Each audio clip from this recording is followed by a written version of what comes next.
Welcome to the Del Walmsley Radio Show.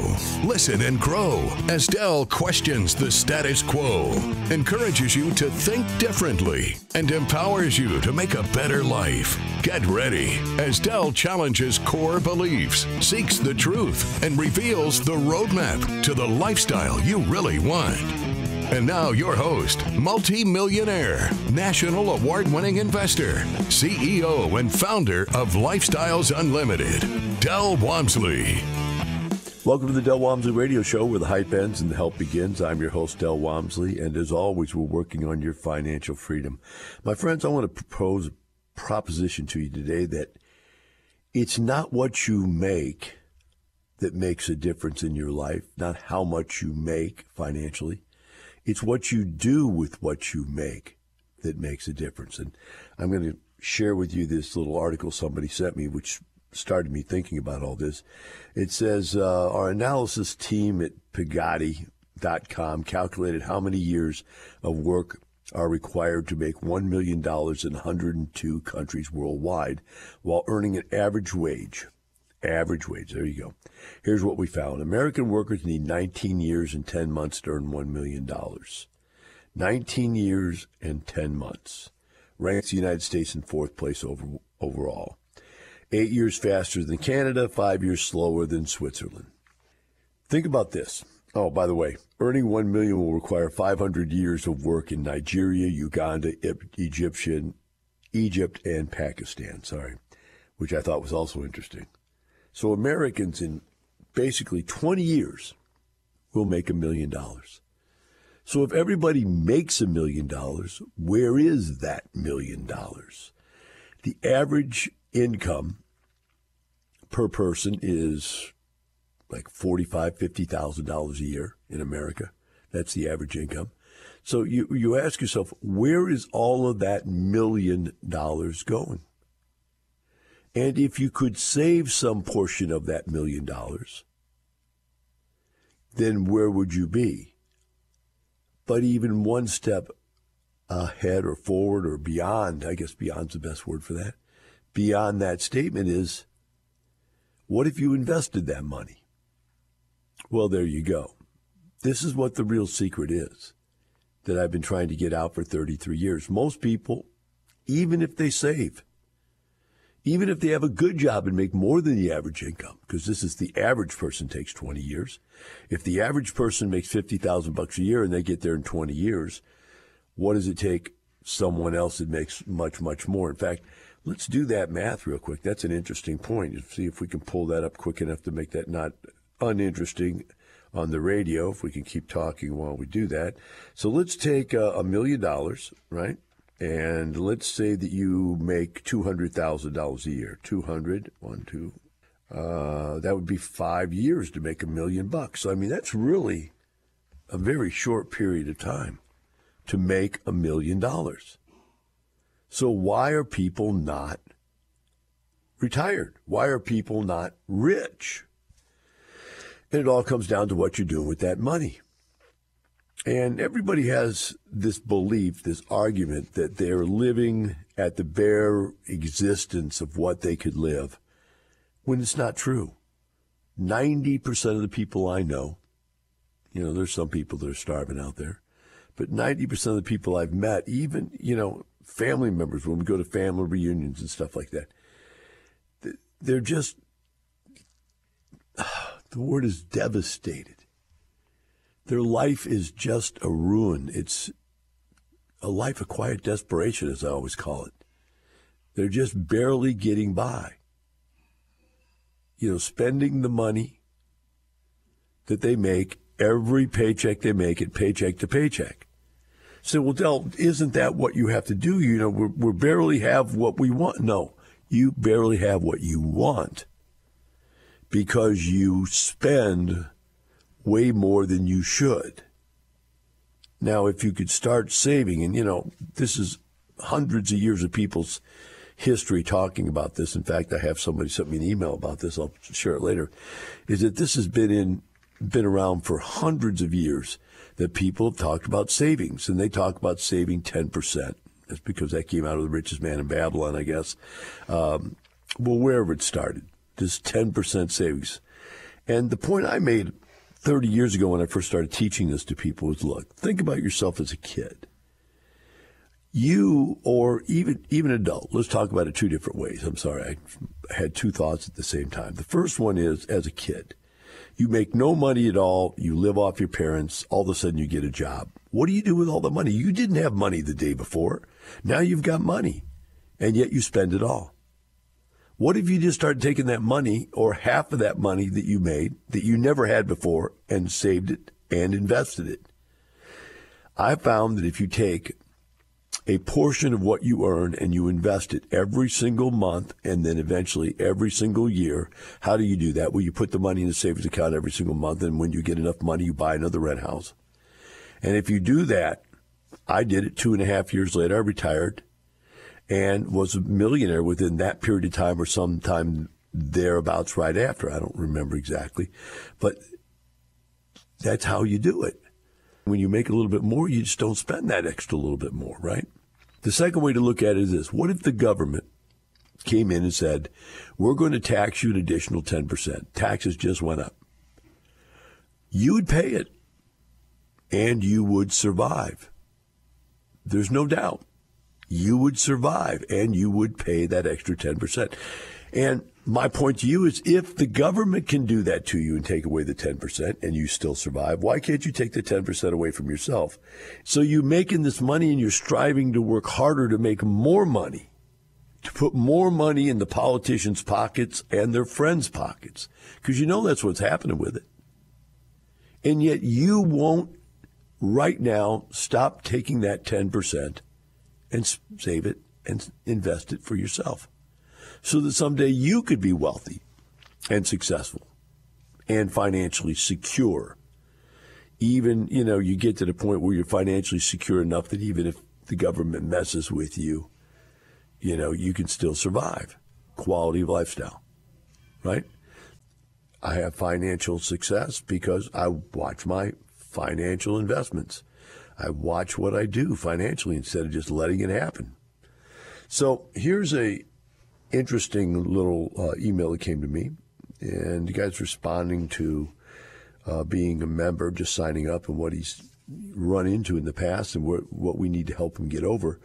And I'm not using any names or anything because I didn't ask to use this, by the way. So it says, in my adult life, I've always wanted to eventually own real estate so that I have passive income streams in retirement. So there he is. His whole life, he's wanted to do this. He understands he wants passive income streams, but had the mindset that it was far off, and I never progressed towards that goal. So he never even tried for it because it seemed so far away. He never even tried. I liked a lot of what you said, but the concept of using leverage scared me. Scared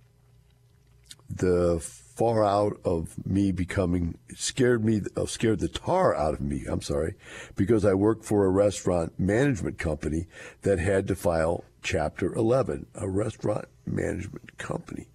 Do you know restaurants go out of business like every day? That the concept of a restaurant is a business that doesn't need to exist, that people don't have to use. There's no requirement for that. And it's one of the hardest businesses to run. I mean, it's employee-centric. It's everything that you don't want a business to be. Seasonal, et cetera, et cetera. He goes on, eventually closed half of its restaurants. So there you go. This company he worked for closed up half the restaurants in 2008, 2009, due to what I view as reckless use of leverage. So now this is a lot of people's fear, is leverage. When you go and borrow money that doesn't produce income, then that's a problem. And we've got a lot of leverage problems now in commercial real estate because people went and borrowed money on properties they paid too much for. So the return on investment is almost nothing. And when you have a return on investment that's almost nothing, then what happens is, if anything happens like a hiccup, in our business, the hiccup was taxes went up radically, property taxes, insurance went up radically, and interest rates went up radically all at the same time. Now, that's a catastrophe for people that are living on just a razor-thin margin of profit. There, I got it out. But for the rest of us who make tons of money with our real estate, it was, just something that comes along and happens. Over a period of time, as those things go up, we raise our rents, goes back and forth, inflation occurs, all that stuff gets more expensive because we keep raising rents. And because we keep raising rents, the government says the value of our asset is higher because we have more rents, so they tax us more. Hurricanes are another story. They occur, so all of the Gulf Coast states, have higher insurance now, et cetera, et cetera. So there it is. The restaurant business just doesn't stand up to the real estate business. Now, the real estate business has its failures when people do it wrong. The restaurant business has its successes when people do it right. But the one thing is, the fear leverage itself is the wrong thing. So I used to have this story I used to talk about with Dave Ramsey. And I said, Dave Ramsey, you're ruining people's lives. And I always wanted him to bring me on a show, or me have him on my show, so we could argue over this. He's changed about 90% of what he talks about now in his show, because he used to say he hated real estate, he hated leverage, hated this, hated that, da-da-da. And I said, look, Dave, you tell people not to use leverage because you're afraid of it, because it destroyed your life. But what you have to understand is that you had bad leverage. He admits he did it all wrong. And I guess he thinks he's the smartest guy in the world, that everybody else is going to do it wrong too, just because he was stupid. He talks about creditors being bad people. They're just people wanting to get their money back, Dave. But I looked at it this way and I said, look, here's the way I see it. Let's say, for instance, when I was younger and I had my daughter, she was a young kid, and she wanted to get a car at 16. I said, no, you can't have a car. You can't learn to drive. You're never going to learn to drive. Cars are dangerous. They're terrible.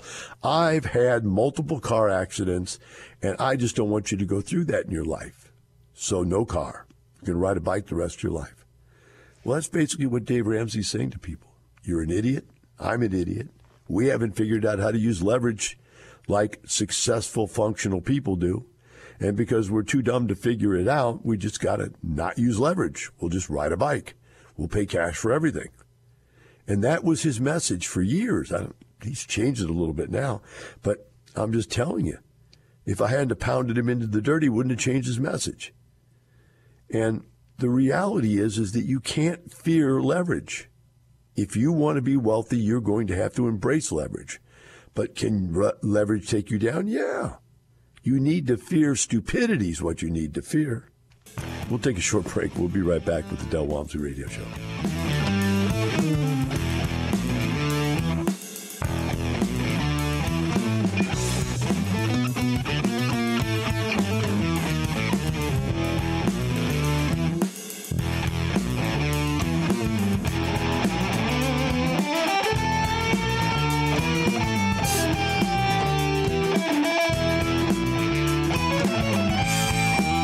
Teaching you with a roadmap to creating the lifestyle you really want. Keep listening. The Del Walmsley Radio Show returns in moments.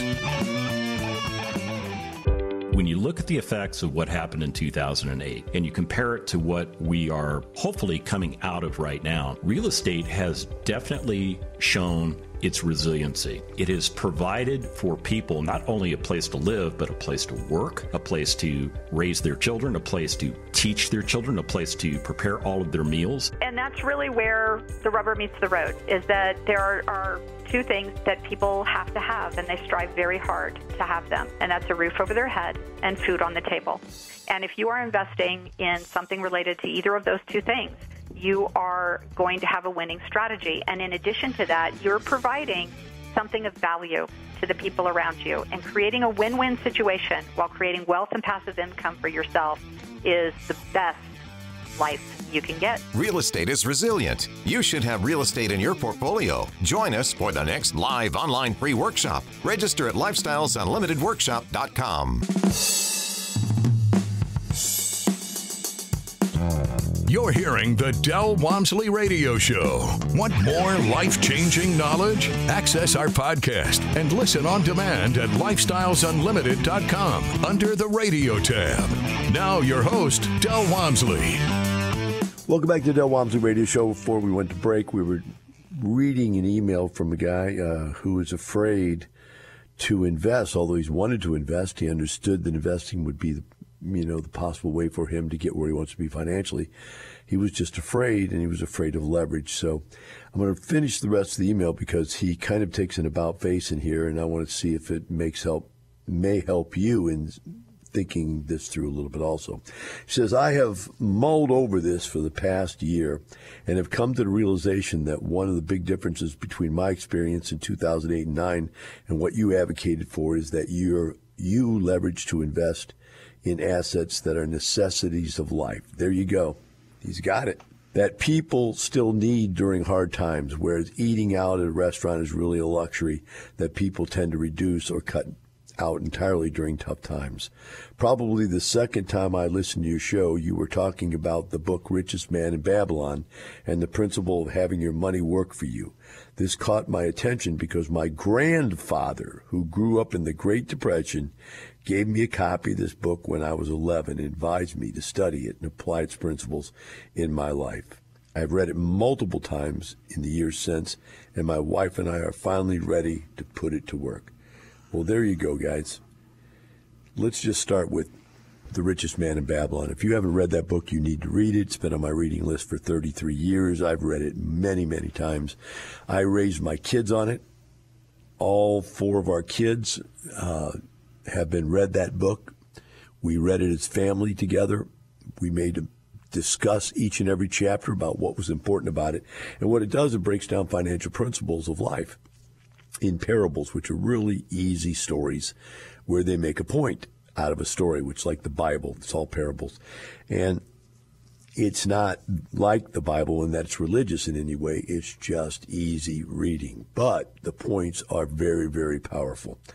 And I really think you should read it. The next point I want to make from that is his grandfather gave it to him, who came out of the recession.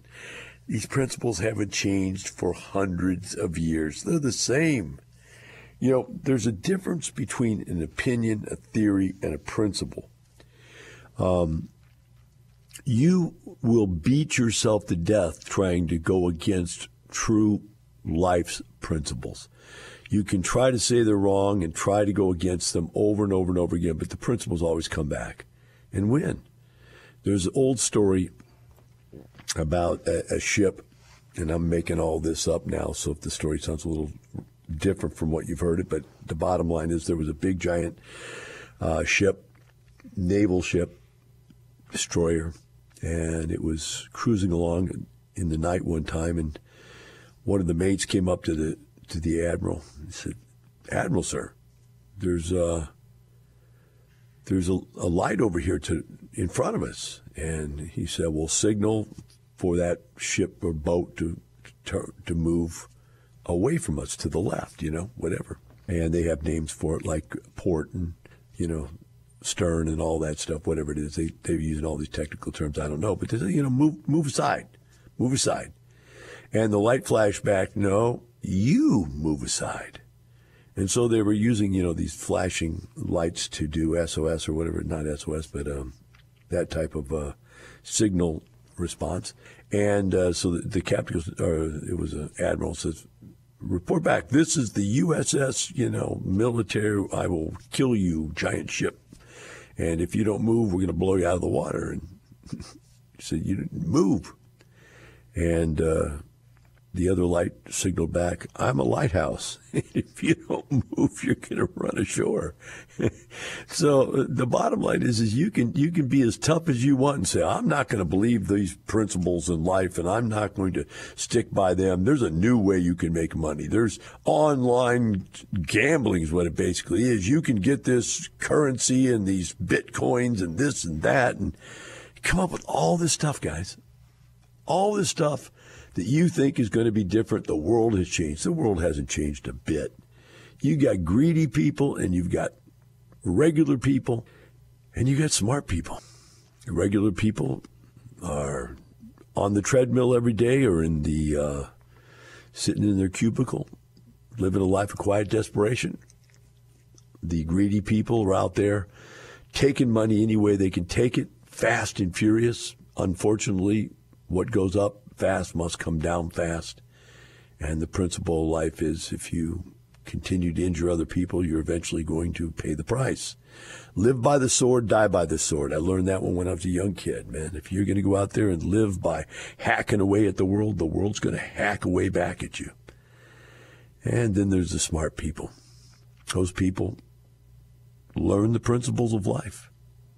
And they learn to use the principles of life to get them where they want to go. So what are the principles here? Have a job. Earn a living. Stay with that job until something better comes along and is safe and secure. Save some percentage, 10% is what they talk about in The Richest Man in Babylon. I saved 50%. You say, Del, how did you save 50%? I say 50% by never letting my expenses exceed 50% of my income. Just it's that simple. Say, no, your expenses are what they are, and the income is what ends up being. No. The expenses are what you make them. The income is whatever the world's willing to give you. You get the income first, you create the expense list second. Boy, that's easy. A lot of dumb people out there can't see that. And then last, you have to invest wisely. But in The Richest Man in Babylon, it talks about don't give your money to someone who doesn't know what they're doing with it. One of the great parables. Don't give your money to someone that doesn't know what they're doing with it. Invest your money somewhere that you know it's going to work. You've got to get with the guys and gals out there that know how this works. And if you don't, it's going to be like everybody else out there. And this happens all the time, even happens in our group. There was just another group out there that had a guy that we had come here. We wouldn't let him stay. We asked him to leave. There's mutual agreement to leave because he was doing unethical things, or at least things that didn't make sense to us. They were going to be risky in the long run. He went to another group. They took him in. He raised massive amounts of capital, did massive deals, and just last week, he lost it all. $220 million worth of real estate was lost. Thousands of units. And it was all these people's money in this other group that invested in this guy's deal. And so, that's what happens. And I think you should know that that's out there. You should be aware of that. Now, you say, well, how did that not happen to us? Well, there are things you can look at. And, I always go back to the sports teams. I go, these guys spend mega millions of dollars to take these super athletes, superhuman people to play these sports. I look at basketball because there's only 5 guys on the court at a time. There's only 10 guys on the whole team. And he's like, every single one of these people is a superhuman. You could just outdo the average person 1,000 to 1 in what they do. And yet, they lose. All of them but one team loses. And that wouldn't be so bad, but the same teams win every year. So, well, what is the difference? Well, there's a culture in the teams that win, and there is a coaching culture in the teams that win. And they follow these principles that lead to winning. And I'm not going to go into all their principles. I could go through it with you, but I'm not, because I'm going to go through the financial stuff. Financially, there is a way to start businesses that's way more successful than the average person's business acumen. Say, well, how do you prove that?